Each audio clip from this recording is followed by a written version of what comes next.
Hey everyone, welcome back to Raising Unicorns by Harmon Brothers. And in today's episode, you'll learn how to create ads that are relevant to your product, but shocking enough to break through the noise. Unicorns are real. In the past 8 years, Harmon Brothers has helped raise 5 unicorns. Yes, that's 5 companies with $1 billion valuation, with at least 6 more companies right on the cusp of becoming unicorns. Here on Raising Unicorns, we share the lessons we've learned to help you grow your business by tens or even hundreds of millions of dollars. It's time to start raising a unicorn of your own. All right, guys, welcome back to the podcast. You've got myself, Shane Rickard, the CEO of Harmon Brothers, and Jake Christensen, a creative director at Harmon Brothers. Today we're talking about creativity. If that's not a broad enough topic, I don't know what is, Jake. I mean, obviously, we're going to talk about creativity in the context of like advertising and marketing and how creativity comes into play with our day-to-day work and what we do here at Harmon Brothers and what we do for companies. They always measure the success of our campaigns really with, does it increase sales? Not all the times, but I would say probably like 95% of the time, they're looking for a direct sales lift, right? Mm-hmm. Oftentimes, people don't connect creativity to sales, but like one of the things that I've noticed about creativity is like we are so bombarded at like a staggering amount of things vying for our attention, right? Mm-hmm. We're connected constantly between our phones, TVs. Like I was pooping the other day and I was listening to a podcast in my ear and my wife was like, don't you like any time where your brain isn't filled with something else? Like I feel like the shower and like pooping were like sacred times. I was like, that's probably a good point. I'm a little out of balance. We're just constantly bombarded with information or ads or visuals of some sort. And so I feel like creativity is really key to breaking through that constant noise and doing something that's very differentiated or gets like people's attention in a very interesting way that people haven't seen before. Mm-hmm. And so it's a constant race of combating trends that are becoming ubiquitous or trend of things that we've seen a million times and rising above that noise and breaking through, as well as like working against a sales objective. That's how we prioritize all of our work is like, does it get people's attention and does it sell the product? Which one quote I saw the other day, it said something about how life is about breathing, taking breaths in and breaths out. And when you're consuming content, you are inhaling. And when you are creating content, you are exhaling. And so if you're only taking in, then that's not ideal. Like you also need to be putting out instead of just taking. Interesting. Yeah. Would you say we're in balance?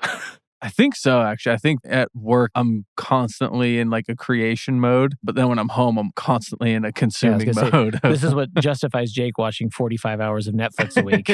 I wish it was just Netflix, but I thought you were going to say, I wish it was just 45 hours. No. It's like 90. I listen to it in my sleep. I'm listening to a podcast constantly or listening to an audiobook constantly or whatever. And so when I do get to sit down and just watch a show, that's like awesome. It's not super common, and I'm always listening to music. You said like shower time is sacred. Even shower, I have a speaker in there and I'm blaring music. And it's just a problem at Harmon Brothers. We're constantly like coming up with ideas at Harmon Brothers. Jake is like one of our biggest idea guys. I'm going to give a massive shout out to Jake. He's always coming up 90% of his trash. Yeah. But maybe 95. But like that 5% is really critical. Like great stuff. He's done massive stuff for our clients and our campaigns and then been like huge performance boost for their campaigns. But I think there's a really like, if you follow just like data, who's like, let's get this to be the most watched thing. I think there's a pitfall of doing a bait and switch. And you see this like in really cheap advertising. It's on like banner ads where you see something that's like, you will believe number 6. It's like, it's like this very like baiting you to click on this thing and read this dumb article about these movie fails or whatever it is. And that's like something we try to avoid like the plague. And so we always try to come up with things at Harmon Brothers as far as hooks or concepts for our creative that are both fitting and surprising, which is super tough. Because I mean, a lot of things that are fitting are also kind of expected. So to have that combination of both is like the sweet spot. And it's really challenging. I see some of those ads that were someone like doing a backflip and it's like, backflips are cool. And so are these pants. It has nothing to do with what you just saw or whatever. And it's just so different. So yeah, finding that, okay, what's something that's surprising, but that also when you say fitting, it's like what's also like pointing to the thing, The product, right? The product, exactly. Yeah. For me, at least, it takes just writing so many bad ideas. Like you just said, I come up with a lot of bad ideas. That is 100% true. But Babe Ruth had the record for striking out the most times while he also had the record for the most home runs. Okay. So it's like, that is key, I think, to getting those big hits is you have to miss so many times and you have to write down so many bad ideas in order to get to the good one. And not only that, but I think you have to take big swings with creativity. Like you have to be willing to put out a big idea and have a big miss. Not even like making the idea like in a production, even throwing out the idea to a coworker. I mean, Jake and I have been in many brainstorming sessions where we just throw out stuff that's way too audacious, way beyond the budget. Those ideas have to flow and it has to like be okay to come up with those bad ideas. And they can be really big swing ideas that are terrible and they don't stick. But once you get one that fits the budget, that fits like the product, it's a home run, right? I remember early on when I was working here and I started writing more scripts, I would sit there in front of a blank page for half an hour. I couldn't come up with anything that I felt like was good enough to put on the page. And then finally, one time I just wrote at the top of the page,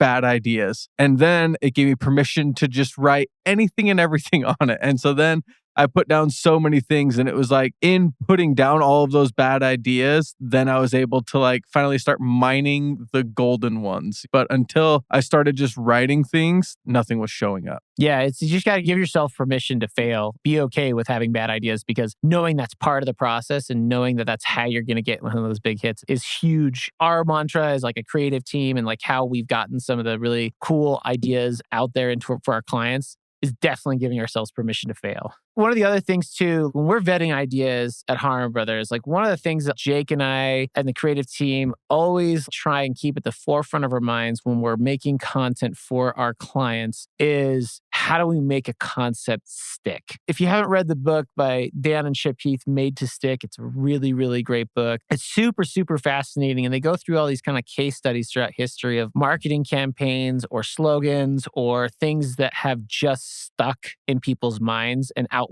maybe the shelf life of the campaign, but they've just like endured for a long time. They stick in your brain. For example, one that I remember from that book was they talked about how Kit Kat did a campaign where it was Kit Kat and coffee, where people are like talked about how they love their Kit Kat and coffee in the morning.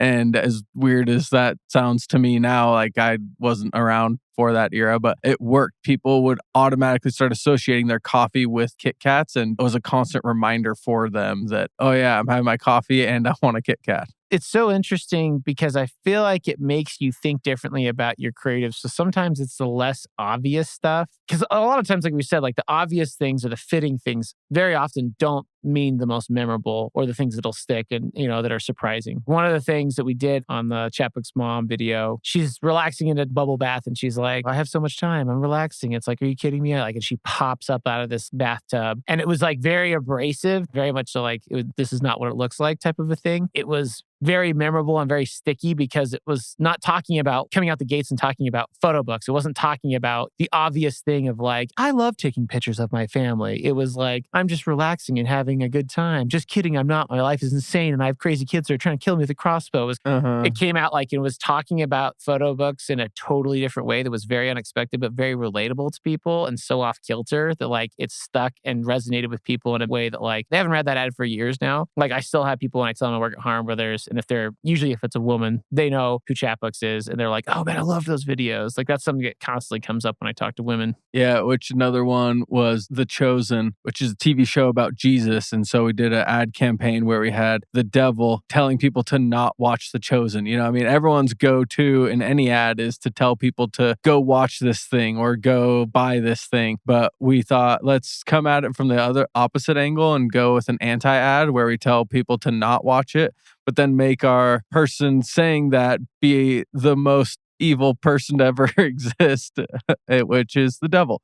I think the thing that was interesting is it was such a different offbeat mode of like, because usually we're like, hey, I'm a spokesperson. I love this brand. I love this thing. You should love this thing too. And to have that totally flipped was so jarring in some ways, again, because it was like something that people aren't doing. And it's not a way we're usually like talked to about a certain product or service. And whenever like spoken to that way about progressive, Flo's never like, oh, there's stupid discounts and they're, you know, affordable insurance. Like she never like talks that way. It was almost like the audience was like, what clever way are they going going to talk negatively about the show that's actually a positive way? How many different clever ways can we do that? I know in the writing process, that was part of it, is like, how can we stuff all these things that are positives in the show, but like don't feel like we're like stuffing it down their throats, because the devil's like, no, it's bad. You don't get it. I don't like it, you know? Right, yeah. Which I think that another part of it, of why it was like effective, is that with something like religion, it's something that a lot of people are like, they preach to other people about their religion, trying to get people to join their religion. You know, it's like, this is something that's very common in Christianity, is people trying to get people to join them and to like be part of them. And so it was like going against that norm, which that whole audience is familiar with, you know, of just like going the opposite direction of having the devil telling people to not watch this show about Jesus. And yeah, and it was so fun. It was such a fun one to make. I think also too, like asking, have I seen this before?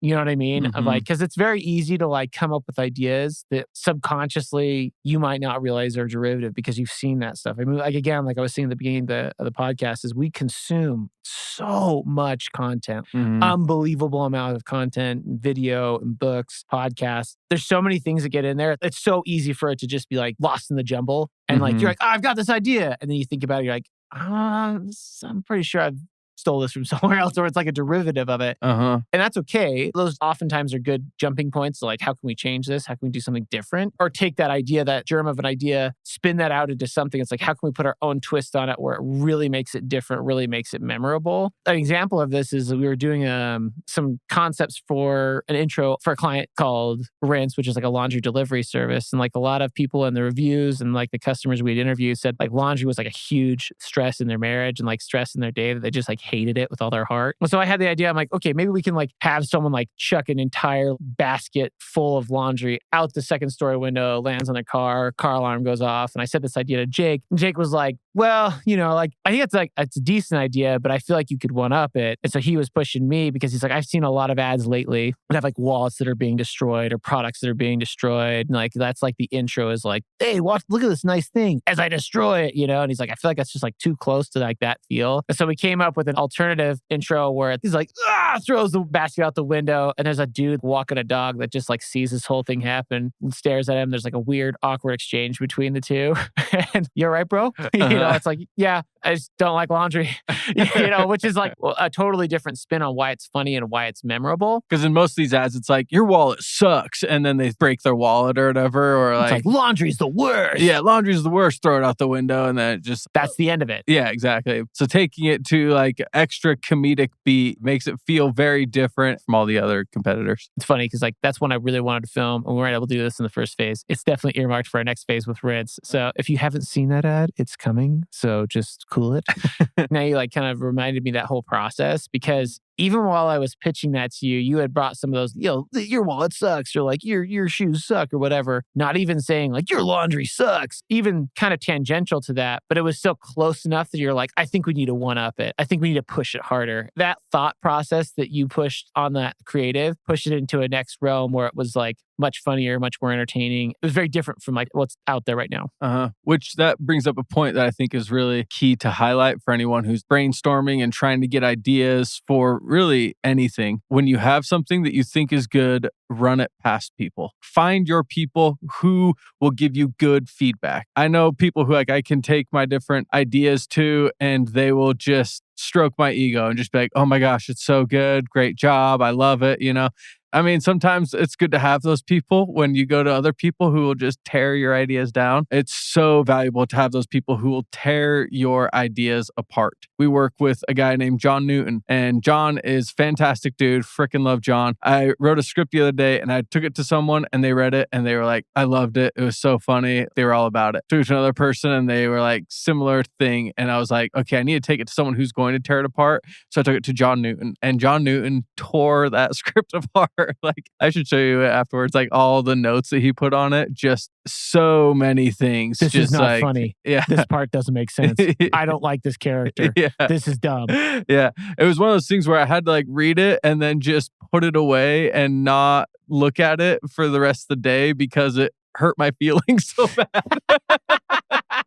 I had convinced myself that I had crushed it, and it was a first draft. So obviously, if anyone, you weren't there yet. Yeah, exactly. So it's like if anyone is telling you that your first draft is amazing, you need to keep looking and finding those people who will tell you it's not amazing. And we'll also just give you like good feedback. I mean, all of John's feedback wasn't amazing, but a lot of it was. And he also did a good job of just putting like, I like this and like this is good and a ha in there every once in a while. And I feel like that's one thing that I've learned at Harmon Brothers that's been so valuable to me is Harmon Brothers is all about doing brainstorm sessions and getting feedback from different people around the company. And I've now been able to like figure out who are my favorite people to get feedback from on projects here at work and also people just outside of work who give great feedback. I feel like that's taken my creative to another level, like having good feedback from good people. Yeah, I think creativity is definitely, there's some people like Aaron Sorkin, you know, he's a famous screenwriter who wrote like The Social Network. He did The West Wing, who's a freaking savant. And he has his very distinctive writing style. He doesn't collaborate with very many people. He does his thing and he's really good at it. I found that is very much so like the exception, not the rule, that like creativity is so much of a collaborative like effort. Like I look at all of our biggest campaigns that we've done here and so many different things come from so many different people and so many different ideas were spurred by feedback or just different things that come from different areas. And it's not a solo sport. You know, it is definitely something you want to involve a lot of minds in. And if you have the right people and the right trust between each other, it can make the product exponentially better from where it would have been if you would have just taken it as a solo endeavor. Jake was talking about like we have a brain trust. You know, if you've read Creativity Inc., they have a similar thing that we kind of modeled it after where they have trusted storytellers who have a really proven track record where they go in and they give brain trust feedback and telling why they don't think it works. And it's a really effective tool. I remember bracing different people who have come into the company over the years because like, I think a lot of us who have been at the company for, 4, 5, 6 years, we've gotten really used to like that feedback and how valuable that is. And every time it sucks. It's like getting punched in the nose every time. You're like, oh, he's right. She's right. This doesn't make sense. I should have seen this before. Like, it always sucks. I'm going to throw Caitlin under the bus here. Caitlin's one of my favorite coworkers. Caitlin Snow. She's been an editor forever at Harmon Brothers and a creative director as well. And she gives the most like short, curt, like, this is not funny. It's just like the most brutal feedback. But like at the same time, it's so invaluable to have those people who will give you very direct feedback. This is not working. Here's why it's not working in my mind. Here's how you can improve it. And it's almost like you have to get used to them not saying it as like an insult to you. Like, this is a piece of garbage. That's not what anyone ever says. No one ever says something like that. But they do want to get right to the point. And they do want to kind of diagnose what's wrong with your video, your script, or whatever. And if you're looking at it through a lens of like, oh, they're trying to be surgeons and come in here and like, this isn't working. I would fix it like this. Here's the problem. Like, you can get to those quicker. It's a brutal process, but like, I think it's part of what our secret sauce is we have those trusted storytellers and those trusted advertisers and marketers who have that mind for where those pitfalls are and how to fix them. It's crazy how like, I've been at Harmon Brothers now for almost 5 years. I've gotten that so many different types of feedback. And I remember early on, you actually asked me to give feedback on a project. And it was like on 3 different videos. And on one of the videos, I didn't put any feedback. And you said, hey, you haven't given feedback on one of the videos. And I was like, oh, I thought it was good. I didn't think it needed any feedback. And you were like, okay. And then you didn't ask me to give feedback on anything for like a year or 2 after that. It was like so long where you're just like, all right, well then you are useless to me. If you think this is a polished product, you are useless to me. And I remember like realizing that. I've never even told you this before. For the record, I was gonna say, for the record, Jake has never told me this. This is a real raw moment you're hearing right now. That was not conscious if that actually happened. What video was it on? Oh, I don't remember. I just remember it was, if I thought really hard, I could probably remember it. But I remember being like, oh, I need to like get better at this. And now today, like if I get any video, I can go through and identify so many things. And I think that it's not just because I've made so many of these videos, it's because I've gotten so much feedback over the years that you can diagnose it really quick. I can diagnose it really quick. Yeah. And it's so cool. And it is sometimes funny to me how candid we are with each other on projects, because I had a buddy, he like made a video for his company and it was kind of like a Harmon Brothers style video. And he was like, hey dude, we just made this video, Harmon Brothers style. I want to like get your feedback on it. And I was like, oh, okay, cool. And so I gave him my feedback and it was a full page written, bullet points, single space. Yeah. And it was just very thorough feedback for him. And I sent it over and I never heard from him again. And I checked on Facebook and he unfriended me. Yeah. Like, I think he just wanted validation. Like, oh, Harmon Brothers also likes this. And I don't think he was actually wanting that. I don't know. Maybe he was. I don't know. He was like, this went live 2 weeks ago. So. Yeah. That's the other thing is I think that it was already at the process that it was too late for like that kind of feedback. I don't know. But I gave him the feedback and he did not like it.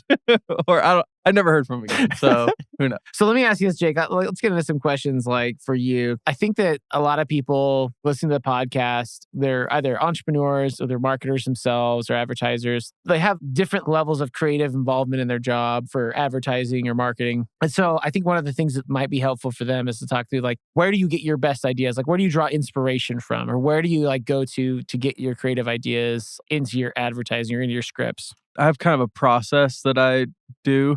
If I know I'm just going to be working on a script that day, then that morning, I have specific music that gets me stoked to write. I will listen to rap music.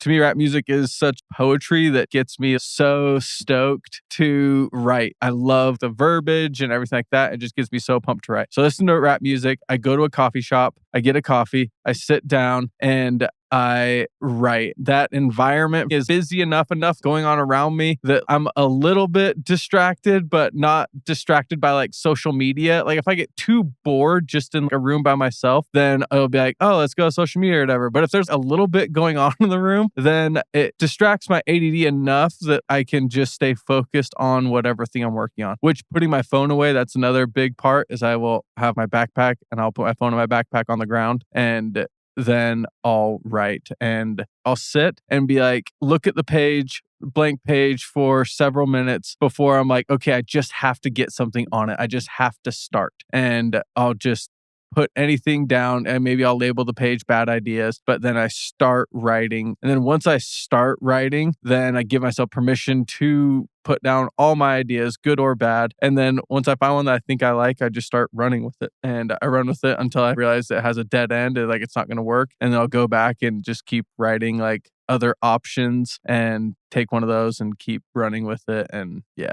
What things do you draw inspiration from? Like what sources of like material, like as far as do you draw from movies? Do you draw from books? Where do you draw your creative ideas from? Or some people, I think this question is it's like, I don't. I think, what do I need to do for this? And I come up with ideas, right? No, I think for me, that's also like pretty conscious. One thing I figured out, if I'm watching a lot of low quality content like TikTok and just like scrolling on TikTok, I will constantly be coming up with ideas that are like low quality ideas like that. And or even like super short form, like has like one twist where it's a one punch funny moment. Which has its place, but it's like, it's just like one quick twist and kind of almost a trick, right? Yep, exactly. Whereas if I'm consuming high quality content, high quality TV shows, high quality movies, high quality books, podcasts, all that, then I'm more likely to tap into that type of creative when I'm trying to come up with my own ideas. I don't have TikTok on my phone. I tried my best to limit Instagram and Facebook and everything like that. And I tried to be very aware of what type of content I'm consuming because that's also the type of content I'm going to produce. It's kind of like you are what you eat in some ways, right? And I don't think like it's like all of a sudden like, you know, if we're watching Martin Scorsese films, like all of our ads are going to feel like a Martin Scorsese film. You know what I mean? Right. But I feel like also like the cleverness and like the screenwriting, the type of dialogue, the type of jokes, like those things lead into your subconscious and your creative mind of what type of things your mind wants to write naturally. And this isn't to like bag on anything social media because I think there's very creative people on social media and very creative people on TikTok. But like if it's always that really quick disposable stuff, that's what you're going to get. That's what you're like going for in terms of like where you want to play in the market. Consuming the very best of that quality is probably like a really good route for you. You know, Harmon Brothers, we try and do big campaigns that have like staying power, that build on the brand, that aren't a flash in the pan, that's something they can be proud of. Yeah. And it's something that has an enduring presence online and in their advertising mix. We try and live in that world where we like, it's a cut above everything else that's out there. It's surprising how much quality and humor we can jam into an ad type of thing. Is we try and live and like that's where we try and aspire to all the time. On that note, as I'm consuming different things, I make ads at work, and then when I'm at home, I'm writing and directing short films. My goal is to make feature films one day. That's like where I'm headed. And so anytime I'm reading a book or watching a stand-up comedy special or different things, if I hear a joke that I love or like read something that's written in a different way. Frederick Backman is one of my favorite authors, and he writes these novels. He has such a unique writing style, and I've thought multiple times, okay, what would this look like if it was in movie form? What would this joke look like if it was a scene in a movie? Or what would it look like if I was to put this into an ad? Where I will just do like these thought experiments of something that I love in one creative. Cross-genre, like Exactly. cross-pollination across genres or formats or mediums, right? Yeah, exactly. Across mediums, across formats. Yeah. I was watching a play one time, or a musical, and it was called The Drowsy Chaperone. The way that the play is done, where they have a character who's like a narrator throughout the play, like it's such a unique way of doing a play that I hadn't seen before. And I was like, oh, that's so cool. What would it look like if that was in a movie? And I kind of started running with that idea. The next day when I sat down to write, I just started writing what that would look like in a movie. And I came up with an idea that I won't say on here, but it's something that felt very different and unique that I hadn't seen in a movie before.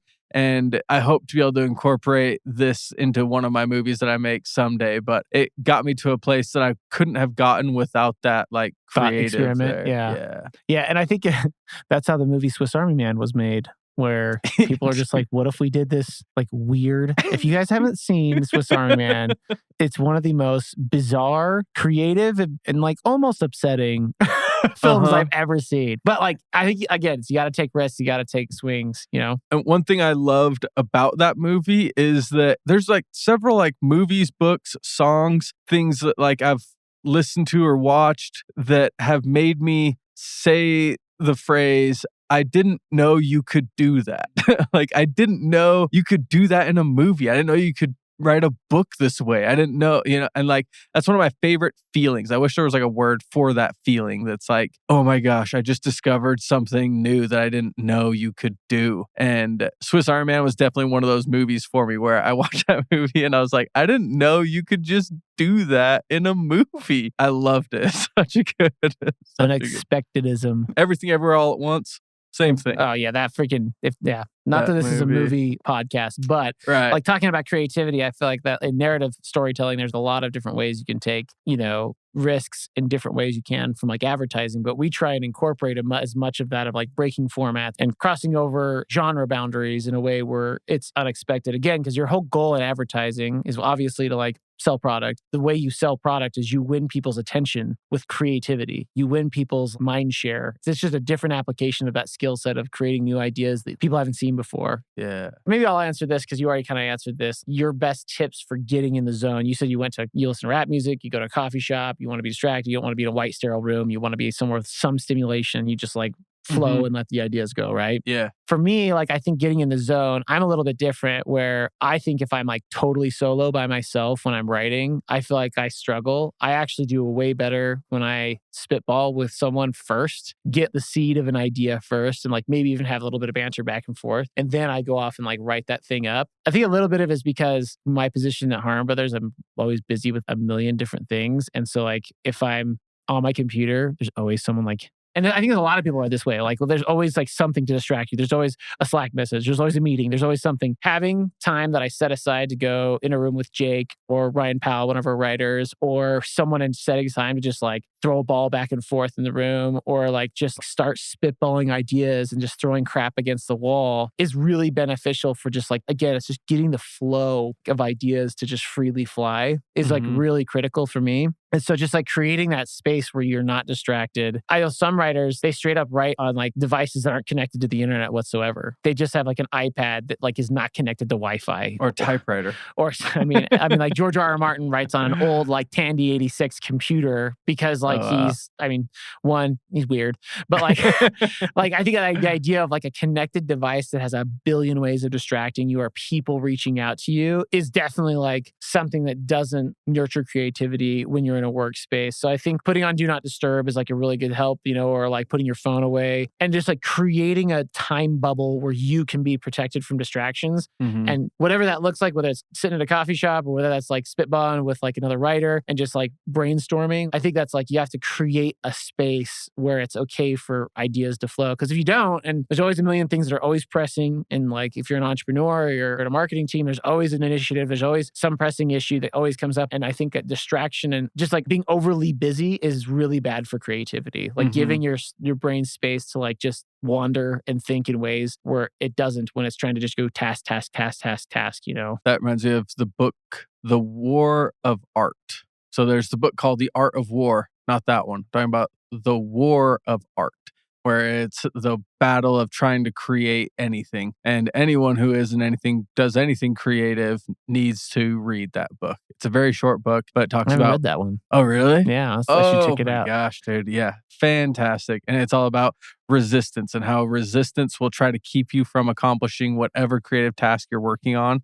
And it's about fighting resistance and tapping into the flow of creativity and how that is definitely a real thing, a real energy, place, dimension that you can tap into, where all of a sudden the ideas are just flowing through you and you are just a conduit. When I've been in those moments, it honestly feels like I'm just the conduit, that this thing that already exists somewhere is just coming through me onto my paper. So what you're basically saying, Jake, is if you can get in that zone, the script will write itself. Yeah, that's exactly what I'm saying. But then it'll write itself and you'll be like, this is amazing. You'll take it to someone, they'll be like, this is not amazing. Crap all you over need it. to, yeah, exactly. They will crap all over it. And then you have to like go back and realize like, oh, okay, here's the areas I need to fix. And then you start trying to rewrite them until you can tap into that energy again and then write your second draft. And you'll be like, oh my gosh, this is so much better than the first. And it's amazing. And then you take it to people and they're like, here's why. You take it to John Newton and he's like, here's why it's not amazing. Hit him up on LinkedIn. And then he loves to tear your script apart. Okay, so this last thing I want to cover here is you get in that flow and you have all sorts of ideas. You're in a brainstorming session. What's your litmus test for, is this a good idea, like an okay idea, and like an absolutely amazing idea? How do you discern between the two when you're going through your creative process? One way is checking in with people and just getting like votes from people. I've done that multiple times where I'm like, hey, I've got 3 ideas. Tell me which one you like the best. And that's like a simple way. The way that I think is just that works best for me is whatever idea is the most fun. Like, I honestly think that people see fun as like something you do after work, but I think that the word fun, it's a guide and it can guide you in your life, in creative pursuits, where it's like, if this thing seems fun, then that's actually like something within you pointing at it saying this is the right answer. Mm-hmm. I've let fun be my guide on quite a few projects. With the devil one, I started writing that concept and I thought there's no way The Chosen is going to go for this. And I was like, I don't care at this point. It's the most fun to me. And so I'm just going to keep writing it and I'm going to keep working on it. And eventually fun was right. And they chose it and we made it and it was so fun. Yeah, I was going to say, I think for me, it's a very similar feeling of when you say the idea out loud, if like a flood of opportunities for like creativity or like ways to use the concept like spurs into like these clever moments that can come out and like you could play it this way or that way or this way. There's all sorts of instant things that are surprising and interesting about the concepts. For me, is like gives it legs. Mm-hmm. Versus just like a one flash in the pan, it's kind of done kind of a thing. Has like some staying power. It has like expandability is a big one for me. I love ideas that when I hear them, I'm just like, I love to just say like, what the freaking crap that was that? Like, I like, and like ones that like scripts that people are reading to us, like when I'm reading a concept, if I can't help but laugh because it's a little absurd, but it's like absurd yet fitting, you know what I mean? Like that's like so exciting to me where it's like, you could still see how this works, and there's one, it involved a talking fish and it's like definitely a WTF script. like where it's just off the wall batty. And like I know, like I tend to like put creatives and writers on projects that come with those ideas, because if you can get it to where it fits for the brand and fits for your objective in a way that will break through that noise, that's what you need. You need that like unexpected stuff that's like sticky and being like, oh man, I can see this come to life, and I could just be like, I've never seen something like this. This is wild. To me, that thought is also really fun. So I kind of like fits with what you were saying. That excites us, and I think that's exciting for audiences to see too. When they're cruising on Facebook and Instagram, they've seen a billion things in like the last 20 minutes, and seeing something like, oh, I've never seen that before is fun. Yeah. So I was doing a meditation a couple months ago, and I had this thought come to me that's been really useful in like my work and my creative work. And the thought was, the sacred often hides in the silly. As I was thinking about that, you think about like if a dad was like having a tea party with his daughter. It's very silly just to like look at on the surface, but when you like look a little deeper, there's something very like sacred about it, where it's a dad putting off his like masculinity in order to make his daughter happy. Like there's something that's like sacred about that. And I've taken that and applied that to like brainstorming sessions and different things, where I'm like, okay, instead of trying to think of the perfect thing, let's just start with the silly. And let's start with what are some silly ideas that are just like that no one would ever do. And then once like I get one that I like, that like we possibly could do, then I go into that idea and I try and find the sacred inside of it, and try and find, which the sacred might not be the right word, but it's like the meaningful, like, or how this could reach a potential client, how this could inspire someone, you know. Using that as like a framework has helped me out a lot. Start with the silly and then find the meaningful inside of it. The meaningful core. The meaningful core to the silly. Interesting. I've never heard that one before. That's a fresh moment here on the podcast. Couple of bullet points to like sum up all that we've covered in this. Because we've covered a lot. A lot. Let fun be your guide. Definitely a good one. Another one is creativity is key to breaking through the noise and getting people's attention to convince them to buy something. So that's creativity is key to that. You will create the level of content you also consume. If you want to create higher quality content, consume higher quality content. Give yourself a space, or figure out what's your method of creating a zone where you can have ideas flow, whether that's like Jake in the coffee shop while listening to rap music, or, you know, brainstorming with another trusted creative, and giving yourself that time. Give yourself permission to be bad. And the sacred often hides in the silly. And lastly is be okay with people giving you really soul-crushing feedback, because it is for your benefit and for the benefit of the creative. Yeah. So I think this has been super helpful for me, Jake. I've worked with Jake for a long time. Even hearing his process is very refreshing to like understand how he comes up with some of his amazing ideas for our clients. And so I hope it's been helpful for you guys. We really appreciate you guys listening to us on the podcast here today. We appreciate it. And until next time, take it easy and be creative, guys. Tired of playing catch up on your marketing approach? Plan your whole year of ad content with our video strategy in a day. The Harmon Brothers are known for their ad work with Lumi, Purple, and Skull Shaver. And now we're offering a 20-minute video that helps you strategize your best profit-pushing ad research, messaging, and testing for free. Because a win for great businesses is a win for all of us. Go to harmonbrothers.com/video strategy to save future you a lot of stress with no pitch and nothing to buy.